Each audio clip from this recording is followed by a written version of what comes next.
তো নমস্কার সবাইকে, আমার নতুন একটা ভিডিওতে সবাইকে স্বাগত। তো আজকে আবার what I it in my lunch সিরিজের ডে 18। সবার প্রথমে আছে ভাত, আছে শীতের চিম চচ্চড়ি, আর এটা হচ্ছে পালং শাক চচ্চড়ি, বেগুন আলু বড়ি দিয়ে।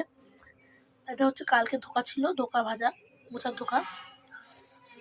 ভেঙে একটু দেখিয়ে দেবো। এই যে এটা হচ্ছে কালকের ধোকার তরকারিটা, যেটা ছিল আলু আর মটরশুঁটি দিয়ে।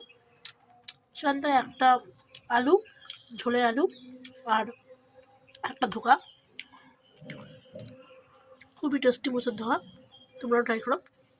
আর আছে হচ্ছে ছোটো আলু দিয়ে আলুর দমের মতো সোয়াবিন দিয়ে। শীতের রোদে বসে খেতে বসে পড়েছি, দেখে নাও। তোমাদের কার কার আমার আজকের রেসিপি ভালো লাগলো অবশ্যই কমেন্ট করো। বাই। নতুন ভিডিওর জন্য সাবস্ক্রাইব করে রাখো। টাটা।